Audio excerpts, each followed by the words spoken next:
Chapter 1. The apocalypse had hit hard and quick, like a landslide. Phil's been around the world a few times. He's seen some shit. Seen devastation and poverty and destruction more than once. All of it, and he means all of it, couldn't hold a candle to the state of the world as it stands now. Houses abandoned, dead roaming the streets, cities in shambles. Phil doesn't go into the cities anymore. Once had been enough, and he doesn't have a death wish. He chooses only to watch them in the distance, or pass by them from time to time as he walks. The buildings loom in the distance, their once shining rooftops now overgrown and dull, with no one to take care of them. If you get close enough, you smell the stench of rot and death. It's a smell that you can never get out of your nose. Discovered one night after the initial wave, where Phil tried desperately to scrub out his nose, sticking cloth and then even fingers up as far as he could to try and wash the smell out of his sinuses. It didn't work, and the smell had stayed with him since. He tries to look past it, to look past the cities, and continue walking forward. That's what he attributes his survival to, really. The ability to look past everything, stare the dead in the eyes, and still walk on after he's shot them in the head.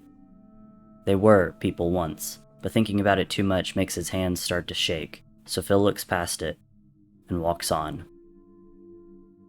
He's not really sure where he is, which is why he's exposed himself now.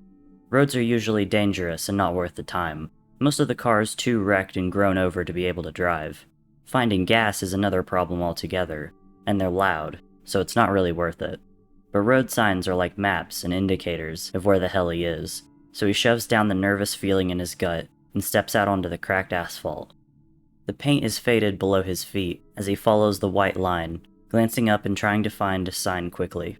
There's one up ahead, pale blue against the green of the trees he'd come from, so he heads that way. He gets just close enough to make out the words that have faded a bit and been graffitied over. Streatley Luton, a little too close to London for comfort. When there's a shout from behind him, and then the sound of some sort of weapon firing. Phil drops. It wasn't a gunshot, but there's another twang of string and wood, and if he didn't know any better, he would say compound bow just from the sound alone. He's on the ground, knelt against the hot shell of some car, pushing his back and pack up against the metal as he scans the area around him for the source of the sound. There's more noise, the groan of the dead, and another shout. No, a whoop. Whatever it is, it sounds almost like they're having fun. Another voice joins in, too loud for Phil's personal preference, and a dull thump as projectile meets flesh. The whoops turn celebratory, so he risks a peek above the metal and broken glass. Almost instantaneously, like it was drawn by the sounds of stupid people, one of the deadwalkers sits up from its hibernation spot right in front of him. He scrambles backwards, hands reaching and gripping his shotgun without hesitation. It slips off his shoulder and into his hands, and he fires, the bang echoing across the street. Voices cut off, and suddenly there's two shapes popping up from behind the cars, and more clicking sounds. Of course that woke up whatever other hibernating monsters were around, sleeping in the cars to avoid the sun and elements as they waited for people to infect.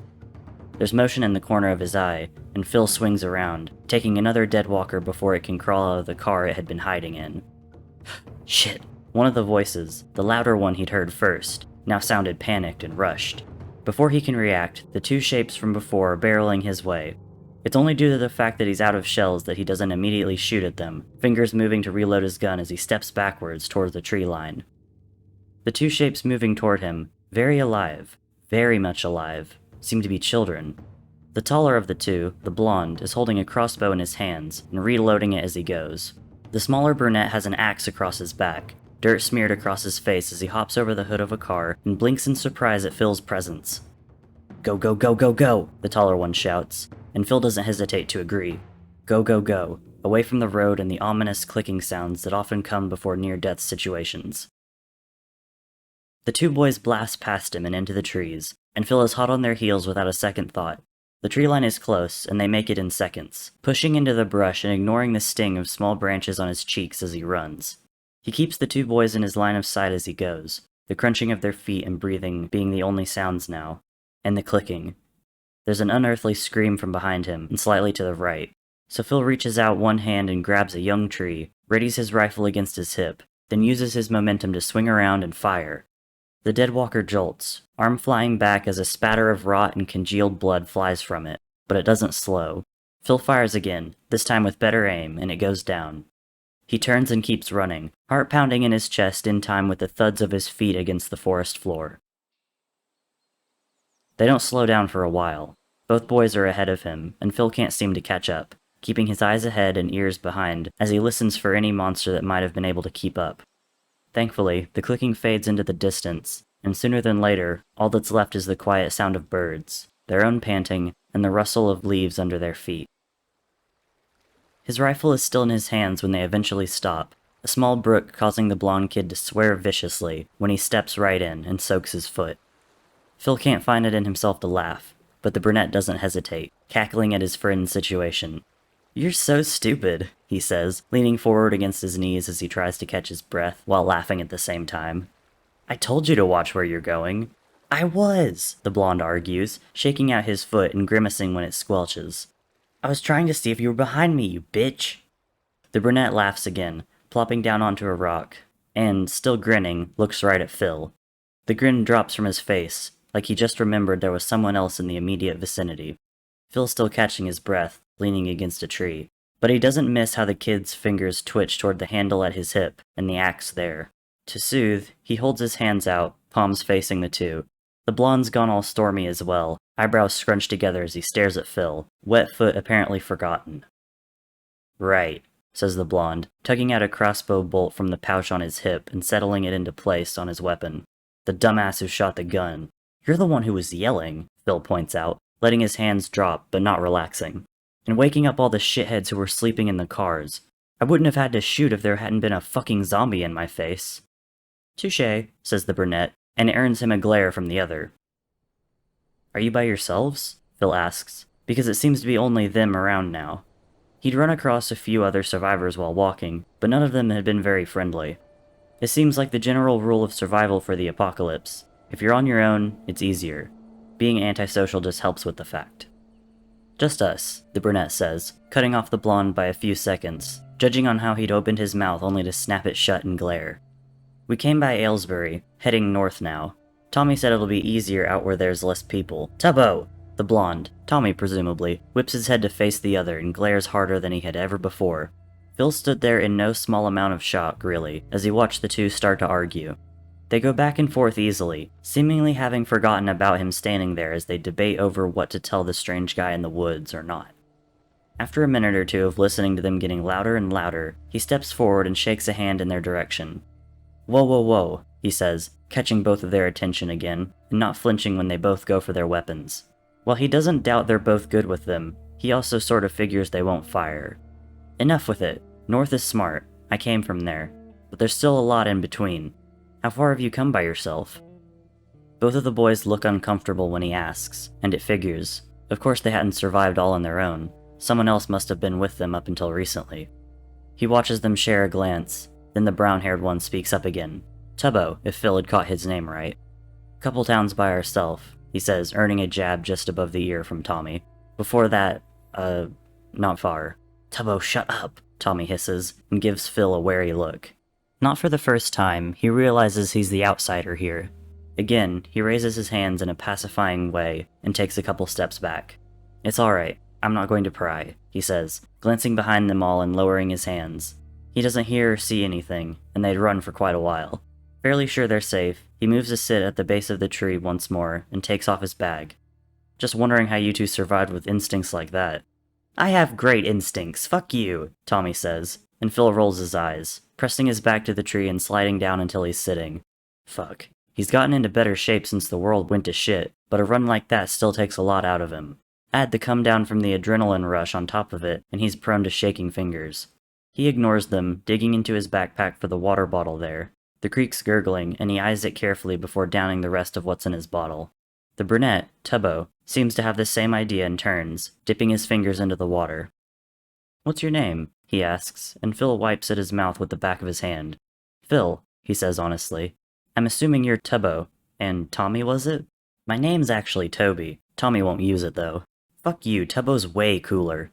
They bicker back and forth for a minute, and Phil's slowly starting to realize that's probably commonplace for them. He takes a moment to think, pressing his head back against the rough bark of the tree, staring up at the glimpse of the sky he can catch through the leaves. It's nice to hear human voices again, even if they're swearing and cursing and so incredibly young. Maybe the youth makes it better, but then he remembers what world they're living in, and maybe it doesn't anymore. Are you going to keep moving? He asks, and he can hear the way they both turn to look at him by how their voice simultaneously get louder and then stop entirely. The quiet stretches on for a second too long before Tubbo answers.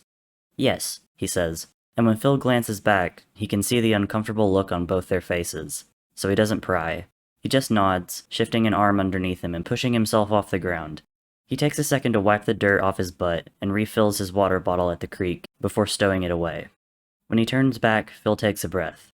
He can't just leave these two on their own. They'd get themselves killed before too long, as the incident earlier indicated. He wasn't sure how long they'd been by themselves, but it certainly can't have been forever. Carefully, he adjusts the backpack on his shoulders. I'm going that way, if you two would like some company, he says, pointing a finger in the direction he'd intended to go since he'd seen the road signs. It's not exactly north, but it's not in the complete opposite direction either. And with that, Phil heads off into the woods. Behind him, he can hear silence, then quiet talking. He can't make out words or sentences, but they seem to be discussing something or other. 3 guesses as to what. Phil hears footsteps in the leaves behind him, and smiles. Tubbo and Tommy are an interesting pair. They're best friends, and have been since they were both toddlers. They'd lived in the same town, on the same street, and nearly in the same house until they were 12. When they were 12, the apocalypse had hit. Phil's known that it's been about 4 years since then, so by deduction, they're both about 16 years old. They both have impeccable survival skills, even if their instincts are a bit off sometimes. Tommy lights a fire that night in less than a minute, and Tubbo carefully takes food out of his pack while watching Phil for his reaction. He has his own stash, so he doesn't bother to ask about theirs. Over the fire and food, they talk. Tommy's loud, his voice occasionally rising to levels that make Phil wince and scan the shadows around them. Tubbo is quieter, but Tommy draws him out of whatever shell he's created for himself, and together they wreak havoc upon the conversation. A lot is talked about between the three of them, but nothing is really said. Phil doesn't find out how 2 12-year-olds survived the first weeks of the world's downfall, nor does he learn how they got through the next 4 years, or who taught them how to survive so well. But he does learn that Tubbo's favorite animals are bees, that Tommy's favorite swear is pussy, and he has strong opinions about the now-deceased Queen of England. Tubbo talks to Phil about interesting magazines they'd found, how Tubbo couldn't read very well due to severe dyslexia, and how he liked numbers better anyways. He could also name 24 separate constellations, pointing them out to Phil as the night got darker and darker. Phil likes them. He realizes it as he watches Tommy shuffle in the distance, backpack under his head and blanket over his shoulders. He knows he's not asleep, and he's not going to be either. They both seem a little paranoid of the situation as it is.